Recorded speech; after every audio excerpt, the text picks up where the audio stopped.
Hello class ए students, कैसे हैं आप सब। I hope you all are fine. तो जैसे कि हम स्टार्टिंग के 2 लेक्चर्स में हमारा land, soil and water cover करके आए हैं, अब हमारे नेक्स्ट लेक्चर में हम करेंगे natural vegetation and wild life resources. Okay, तो हमारा चैप्टर 2 ज्योग्राफी का चल रहा है, लेक्चर 3 है। चैप्टर का नाम आप जानते हैं। 2 टॉपिक हम कवर कर चुके हैं, 3 टॉपिक। अब हमें नेचुरल वेजिटेशन स्टार्ट करना है। तो अपनी बुक एनसीईआरटी का पेज नंबर 15 ओपन कर लीजिए। तो चलिए हम रीड करते हैं। Some school children were visiting on exhibition on handicraft. ये हमें एक एक्टिविटी दी हुई है, एक स्टोरी, जिससे हम ये चीज समझ सकते हैं कि ये क्या होता है। तो इसमें क्या हुआ है, कुछ स्कूल के बच्चे जो हैं वो एक एग्जीबिशन देखने गए हैं। एग्जीबिशन मतलब जैसे कोई चीज देखने के लिए जाते हैं, बहुत सारी चीजें होती हैं एक जगह पे, उस हिसाब से। The article in the exhibition were collected from different part of the country. Exhibition किस चीज की है? आर्टिकल्स की। मतलब किसी भी चीज के बारे में जब लिखा जाता है तो उन्हें आर्टिकल्स बोलते हैं। और आर्टिकल्स बहुत सारे पूरे इंडिया से, कंट्री से हमारी कलेक्ट किए गए हैं। Many picked up a bag and exclaimed. बहुत से लोगों ने एक बैग लिया। This is beautiful hand bag. मतलब बैग लिया और बोले ये कितना सुंदर हैंड बैग है। Yes it is made up of jute. तो टीचर ने उनसे बताया कि ये जो हैंडमेड है ये किससे बना हुआ है? जूट से। जूट हमारा एक तरह का फाइबर होता है। इसके अलावा नीचे दिया हुआ है, those are made up of canes and bamboos. Do you see those basket, lamp shade and chairs. तो उनमें से एक कहता है क्या तुमने वो चेयर्स देखी, वो लैम्प शेड्स देखे, वो बास्केट देखी। तो उस पर टीचर कहती हैं those are made up of canes and bamboos. तो वो किसकी बनी हुई है? कैन्स और बैम्बूज की। आगे दिया हुआ है इसमें, आगे दिया हुआ है हमारे eastern and northern eastern humid region के इंडिया में कौन कौन सा? ईस्टर्न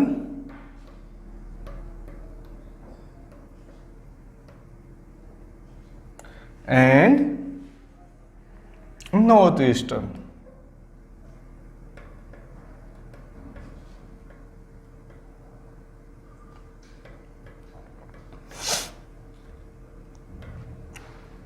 ये जो हमारा एरिया होता है इसमें हमारे बैम्बू बहुत ज्यादा ग्रो करते हैं। क्या ग्रो करते हैं?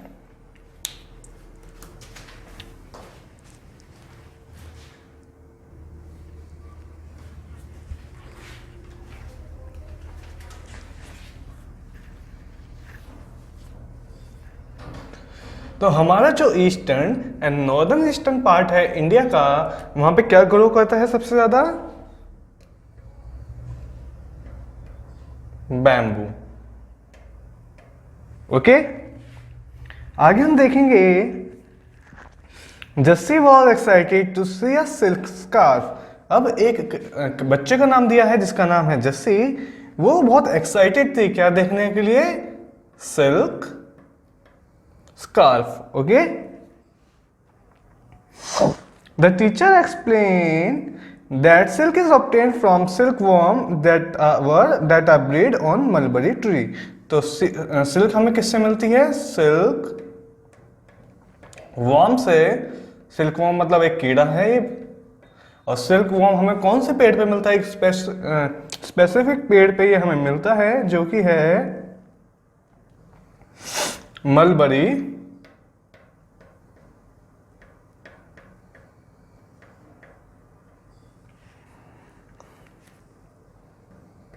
ट्रीज।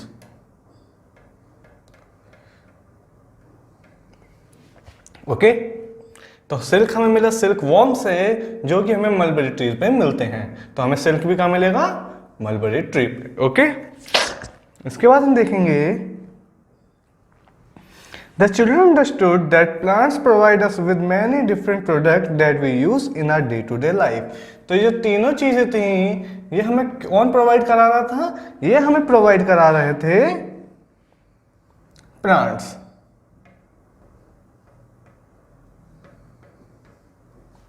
ओके, तो हम इससे क्या समझे कि हमारे लिए प्लांट्स कितने इंपॉर्टेंट हैं। जूट, बैम्बू, सिल्क, ये सारी चीजें हमें प्लांट्स प्रोवाइड कराते हैं, इसलिए प्लांट्स हमारे लिए बहुत ज्यादा इंपॉर्टेंट हो जाते हैं। अब प्लांट्स को हम इसमें क्यों पढ़ रहे हैं ये हम देखेंगे। एक नीचे यहाँ इमेज में सिल्क वॉर्म की फोटो दी हुई है, आप एक बार वो देख लीजिएगा कि सिल्क वॉर्म कैसा दिखता है। तो हम रीड करना स्टार्ट करते हैं आगे। Silk natural vegetation and wildlife exist only in the narrow zone of contact between the lithosphere, hydrosphere and atmosphere that we call biosphere। तो हमें पता था हमारा लिथोस्फेयर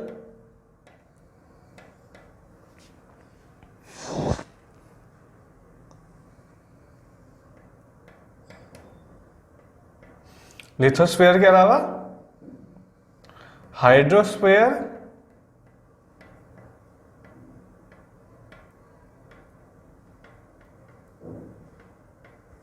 और हाइड्रोस्फेयर के अलावा हमारा तीसरा कौन सा था, एटमॉस्फेयर।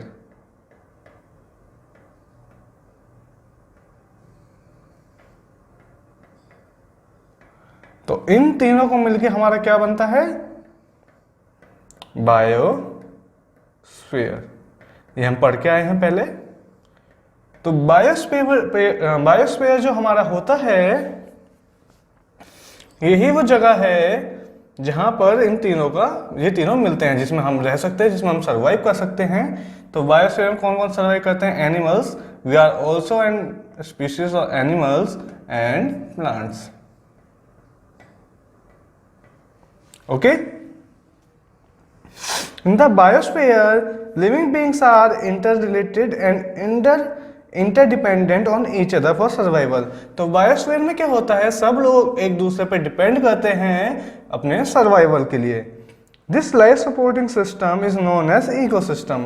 और जब हम सर्वाइवल के लिए अपने एक दूसरे पर डिपेंड करते हैं तो उस सिस्टम को बोला जाता है eco system. Okay. Next is vegetation and wild life are valuable resource. अब आप देखेंगे हम वेजिटेशन बार बार बोल रहे हैं, लेकिन वेजिटेशन का मतलब क्या होता है। तो वेजिटेशन का मतलब होता है जितने भी ट्रीज हैं,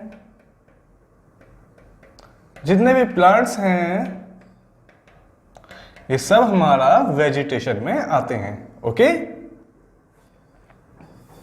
तो vegetation and wild life are valuable resource, दोनों हमारे लिए इंपॉर्टेंट है। ट्रीज एंड प्लांट्स आपको पता है, agriculture.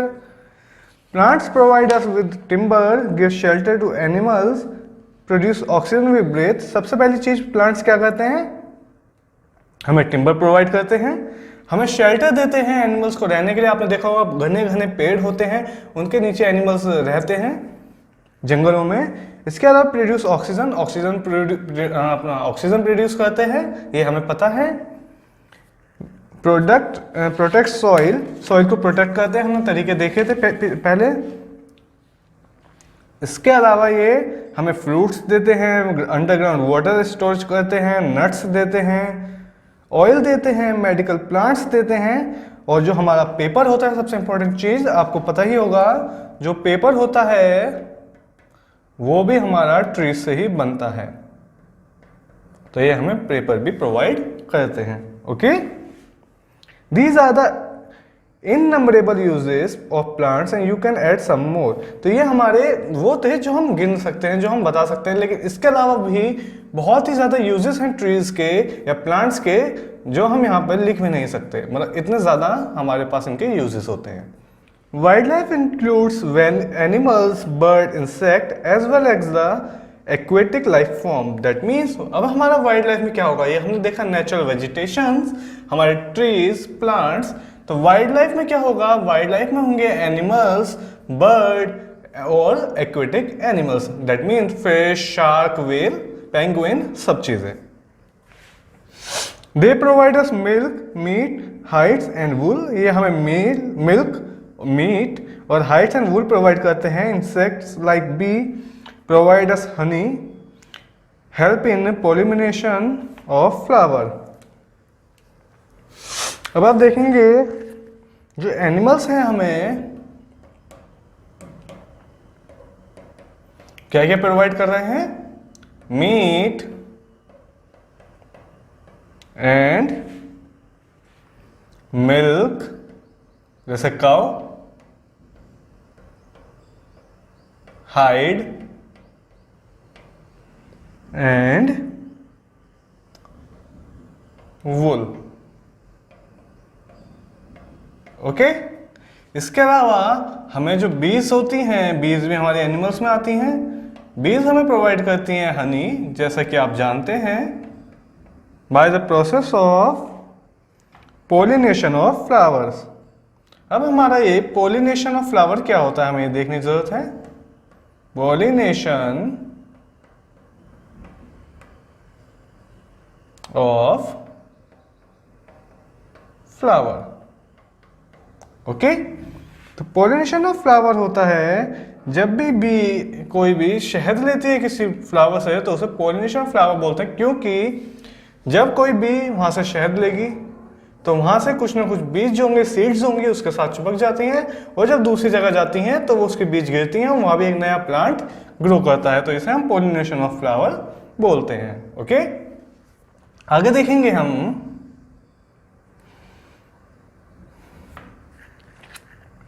The birds feed on insect and act as decomposer as well.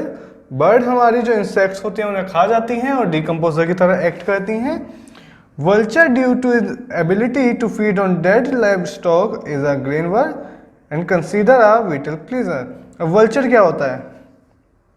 Hindi में वल्चर को क्या बोलते हैं, आप मुझे बताइए ये चीज। वल्चर होता है बाज। तो आपने देखा होगा बाज जो होता है वो डेड बॉडीज को खा जाता है, या फिर डेड प्लांट्स एनिमल्स को, उनका जो ऊपर की स्किन होती है वो खा जाता है।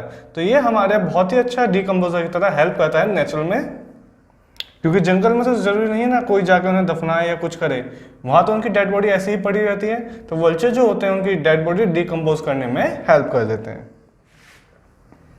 So animals big or small are the integral to maintain balance in ecosystem. तो एनिमल चाहे बीज हो, चाहे वल्चर हो, या काओ हो, या हैन हो, या फिर हमारा वूल प्रोवाइड करने वाली शिप हो, जानवर चाहे बड़ा हो या छोटा, उनकी हर सबकी एक वैल्यू हमारे इकोसिस्टम में अलग अलग होती है। ओके, एक ब्लू किंगफिशर हमें दिया हुआ है, साइड में आप फोटो देख सकते हैं। एक ब्राह्मा कमल दे रखा है हमें, मेडिसिन हर्ब, ये हमारे एक मेडिसिन हर्ब है, मतलब इससे दवाइयाँ बन सकती हैं। जो आपने देखा होगा आयुर्वेदिक दवाइयाँ वो हर्ब से बनती हैं। हर्ब्स मतलब जड़ी बूटी, हर्ब्स का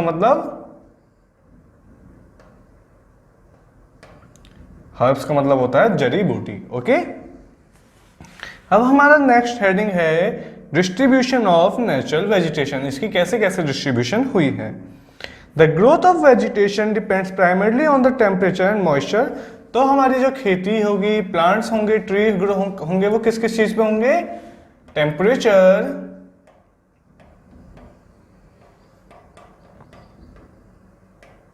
and moisture. Okay, the major vegetation types of the world are grounded at forest, grassland, scrubs and tundra. तो हमारी जो मेनली नेचुरल वेजिटेशन होती है वो किस फॉर्म में मिलती है हमें? वो मिलती है हमें फॉरेस्ट की फॉर्म में।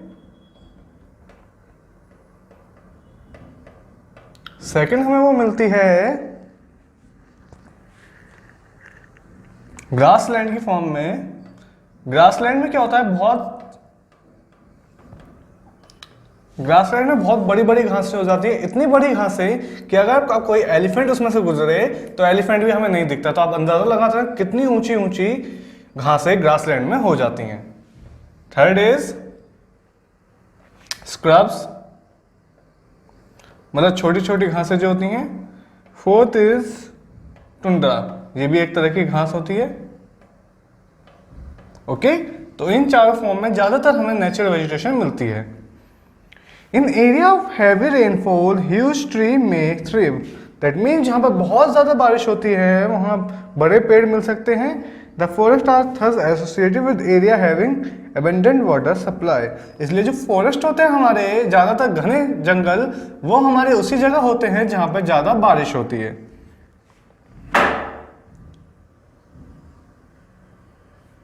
As the amount of moisture decrease the size of tree and their density reduce। तो जैसे मॉइस्चर अगर कम हो जाएगा तो उसका ट्री का साइज भी रिड्यूस हो जाएगा, ओके, और डेंसिटी भी रिड्यूस होगी। Short trunk trees and grasses grow in the region of moderate rainfall forming the grassland of the world. और जो हमारे पतले पतले पेड़ होंगे, छोटे छोटे पेड़ और पतले पतले, वो हमें ग्रासलैंड में मिलते हैं। मैंने आपको बताया घास इतनी बड़ी हो जाती है वहाँ पे, तो छोटे छोटे घास जितने हमें पेड़ वहाँ पे मिलते हैं, ओके। छोटी वाली घास नहीं, जो बड़ी घास हो जाती है, जो मैंने बताया कि एलिफेंट तक उसमें हाइट हो जाते हैं, इतनी बड़ी घास जब होती है तो उस साइज के ही हमें वहाँ पे पेड़ मिलते हैं, पतले पतले।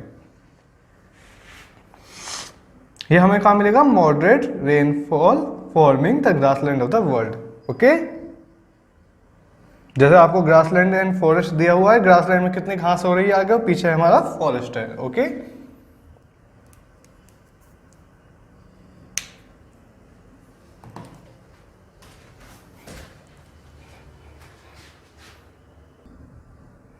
तो हमने देखा नेचुरल वेजिटेशन के बारे में, तो एक बार मैं आपको फिर से बता देता हूं। हैवी रेनफॉल,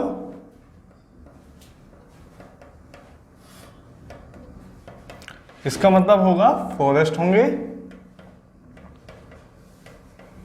बिग ट्रीज होंगे, ओके। सेकंड है हमारा, जब अमाउंट ऑफ मॉइस्चर डिक्रीज हो जाता है, जैसे कि moderate rainfall,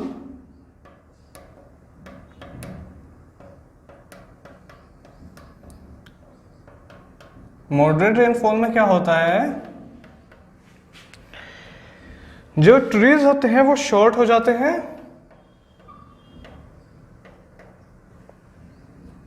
short trees,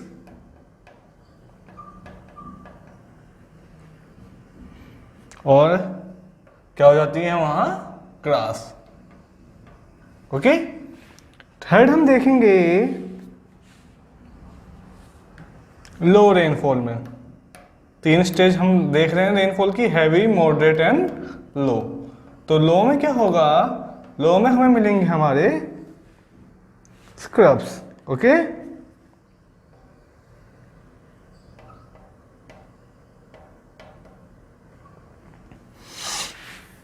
Thorny shrubs and scrubs grow in dry area of rainfall. In such areas, plants have deep root and leaves with thorny and waxy surface. जैसा आपने देखा होगा, बहुत से जो पेड़ होते हैं उनकी जो जड़ें होती हैं बहुत दूर दूर तक फैली होती हैं, तो वही हमारे श्रब्स और स्क्रब्स में आते हैं, ओके। क्योंकि उन्हें क्या होता है, जब पानी कम होगा तो उन्हें पानी की जरूरत होगी, और पानी हमारा प्लांट किस चीज से लेता है? रूट से। तो इस वजह से वो पेड़ जो होगा वो अपनी रूट फैला लेता है। और जैसे कि हम अगर देखें डायग्राम में, फॉर एग्जांपल ये कोई पेड़ है और इसकी रूट के यहाँ आसपास पानी नहीं है, तो ये अपनी रूट कई किलोमीटर लंबी तक कर लेता है पानी को ढूंढने के लिए, जमीन के अंदर या जमीन के बाहर भी आ जाती है कभी कभी, ओके। इसके बाद हम देखेंगे टुंड्रा वेजिटेशन क्या होती है। टुंड्रा वेजिटेशन हमारी होगी कहां पे? पोलर रीजन में। अब पोलर रीजन में क्या होगा? पोलर रीजन में बारिश बिल्कुल भी नहीं होगी, क्योंकि वहां इतना टेम्परेचर ही नहीं होता कि वहां बर्फ पिघल सके, वहां सिर्फ बर्फ ही बर्फ होगी। तो वहां हमें कौन सी मिलेगी वेजिटेशन? टुंड्रा। टुंड्रा में आप देखेंगे मॉसी एंड लिंचेस, ओके। ये वहां पे हमें मिलती हैं टुंड्रा वेजिटेशन में। इसके अलावा today there are many more people in the world than there were 2 centuries back. जैसा कि हमारे देखा जाए 200 साल पहले जितने लोग थे, आज उससे भी ज़्यादा, बहुत ज़्यादा लोग अब इंडिया में, पूरे वर्ल्ड में हो चुके हैं। To feed the growing numbers large area of forest have been cleared to grow crops. और इसीलिए उन्हें, जब ज़्यादा लोग होंगे तो ज़्यादा खेती करने की ज़रूरत होगी। खेती कहाँ होगी हमारी? जब पेड़ हम हटा देंगे तो उस लैंड पे हम खेती कर पाएंगे। तो इसी वजह से बहुत सारे फॉरेस्ट काट दिए गए, किस लिए? खेती के लिए। Forest cover all over the world is vanishing rapidly, बहुत तेजी से ये खत्म हो रहे हैं। There is an urgent need to conserve this valuable resource, और इन्हें हमें कंजर्व करने की जरूरत है। अब कंजर्व हम इन्हें कैसे करेंगे, अब देखेंगे।